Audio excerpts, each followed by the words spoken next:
এই দেখিছে কথাতকৈ ছবিয়ে ক'ব আপোনাৰ বস্তুটো গৰমত এতিয়া গোটেই পানী নাই ৰাইজে যিদৰে আশা কৰিব এতিয়া প্ৰকৃতিৰ ওপৰতে ভৰসা কৰিব লগা হ'ব। ত' আগৰ পৰা প্ৰথম অৱস্থাত যিটো আমাৰ গাঁৱৰ এতিয়া বহুত কেইখন গাঁও জড়িত হৈ আছে গছপুৰীয়া লুকুমাৰী এইফালে কৰদুগুৰি। ত' আমাৰ এই ব্যৱস্থাটো যদি আমাৰ অতি শীঘ্ৰেই কামবিলাক ৰিপেয়াৰিং হৈ যায় তেতিয়া গাঁৱৰ চৌপাশে সকলোৱে সহায় সহযোগিতা আৰু সুফল পাব। পানী পানী নোপোৱাৰ ক্ষেত্ৰতো অসুবিধা নিশ্চয় হৈছে, কাৰণ এতিয়া বৰ্তমান পৰিস্থিতি আপোনালোকে ছবিয়ে ক'ব যে যদি প্ৰকৃতিয়ে হেৰি নিদিয়ে, বৰষুণ যদি নাহে তেতিয়া আমাৰ খেতি কৰিবলৈ ৰাইজৰ সমস্যাৰ সন্মুখীন হ'ব। ত' ডিপেণ্ড কৰিব লগা হৈছে আমি সেই বৰষুণৰ ওপৰত।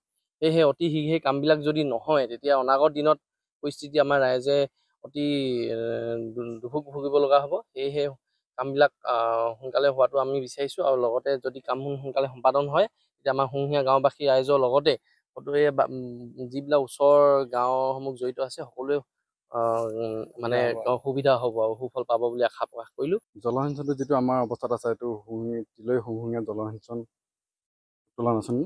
আমাৰ তিলৈ নদীৰ পৰা এইটো জলসিঞ্চনটো উত্তোলন হয় আজি প্ৰায় 90 চনমানৰ পৰা এইটো ষ্টাৰ্টিং হৈছিলে, আৰু আজি আমি প্ৰায় লাষ্ট কমচে কম 10 yearsৰ পৰা আমি ভাল সুফলভাৱে পানী পোৱা নাই। আমি প্ৰথম আমাৰ ধান খেতিটো টাইমত পানী দিব লাগে, সেইটো টাইমত নাই, কাৰেণ্ট নাথাকিব, নাই কিবা নহ'ব, নাই কিবা মেচিন বেয়া, নাই ইটো বেয়া, সেইবিলাক বস্তু মেৰামতি কৰিব লাগে। এতিয়া ড্ৰেইনটোৰ অৱস্থা আপোনালোকে দেখিছে কেনেকুৱা হৈ আছে।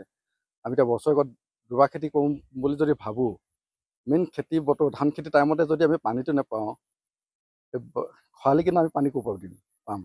সেইটোতো আমাৰ অসুবিধা হৈছে। চৰকাৰে এতিয়া কৈ থাকিব দুবাৰ কওক তিনিবাৰ কওক জলসিঞ্চন দিছোঁ। জলসিঞ্চন আমাৰতো নামতহে আছে, কামত কোনো হোৱা নাই। এই ব্যৱস্থাটো আমাক অতি সোনকালে কৰি দিলে আমি ৰাইজে বহুত নথৈ সুখী হ'ম। আমি চৰকাৰক এতিয়া দাবী জনাইছোঁ এইটো বস্তুটো সোনকালে ৰিপেয়াৰিঙৰ কাৰণে এটা ব্যৱস্থা কৰি দিয়ক। আজি কিছু বছৰৰ পৰা দিবই পৰা নাই ইয়াৰ পৰা পানী। এইটো অচল অৱস্থা হৈ আছে, ভালেখিনি বস্তু বেয়া হৈ আছিলে, বিশেষকৈ মটৰ চটৰ আদি কৰি ট্ৰেঞ্চফৰ্মাৰৰ পৰা। সেইখিনি এতিয়া পইচা অলপ আহিছে, সেইখিনি এতিয়া আকৌ মেৰামতি কৰা হৈছে, আৰু এতিয়া মেৰামতি সেই চলি আছে দেখিছে, কামত লাগি আছে। আৰু বা য'ত সময়ত পানী দিব পৰা হ'ব বুলি ভাবিছোঁ আৰু।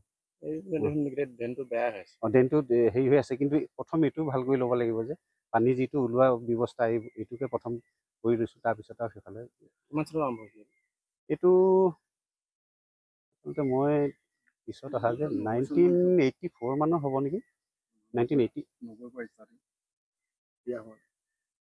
এতিয়া 4-5 বছৰমান পানী নাই পোৱা নেকি, তেনেকুৱা আৰু। নাই পোৱা বুলি মানে মই এতিয়া নতুনকৈ আহিছোঁ, এতিয়া নাই পোৱা, এতিয়া মেৰামতিয়ে চলি আছে।